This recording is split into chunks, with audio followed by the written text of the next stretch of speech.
My boyfriend played house with his ex and daughter while I was planning the most expensive birthday party for his daughter. Now they're paying the price for their home-wrecking activities. I was dating Charlie for 3 years, and I was very committed to his 17-year-old daughter, Sarah. She and I never acted like mother-daughter, but I was the go-to adult when she had problems or needed anything because she and her mom don't get along, and her dad was useless when it came to girl problems. Sarah was set to turn 18 in July, and she wanted a pajama party for 25 people, with a big bash, fancy cake, balloons, a DJ, and to go along with her friends to stay in a hotel out of town. I decided to gift Sarah the birthday party that she wanted since only I had the money for it. I thought this would only better my relationship with her and her dad, since they would see I would be a very committed stepmother. However, instead of being kind to me, Charlie started to criticize my makeup and personal style. He also praised other women to my face, and I started to feel insecure and horrible. This reminded me of the early days in our relationship where we had issues because he was communicating with his ex, Sandy. Charlie promised to cut her off, but lately I noticed that Sandy was active on his family's social media. She was liking pictures and commenting a lot, so I asked if they still had contact, because it just didn't make sense that she was doing this. He denied it, and as luck would have it, I had to go on a 10-day business trip. Our communication was very off after our talk. He would only take my calls until early in the night and became very vague about his daily activities. I couldn't reach him at all for 2 nights, and he sounded weird when we finally talked. I knew something was wrong, so I lied about having to delay my return date for a few days when I was actually going to return 1 day early. I wish I hadn't, because I came home to find used Segs rubbers in the trash. My world was shattered and I threw up. His face changed when he saw me home. He didn't know that I saw the rubbers and claimed he had been at his mother's house. He then rushed to take out the trash and to do the laundry. As he did that, I went through his phone and found hundreds of messages from Sandy, pictures, voicemails, and conversations like they had never broken up. Charlie consulted her about things, told her about his day, etc. Then I found a family chat that made me sick. He, Sarah, and Sandy spent 2 days at a camping site last year when I went to visit family.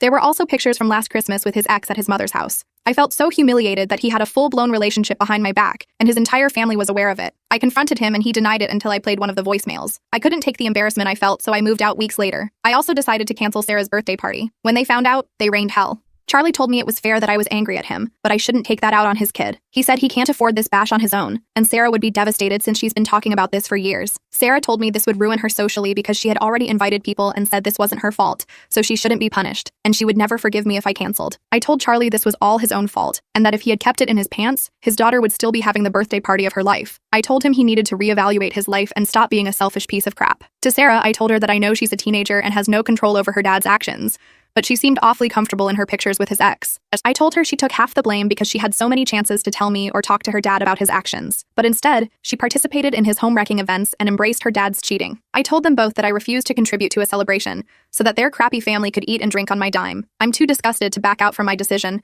and blocked them so I could leave them in the past.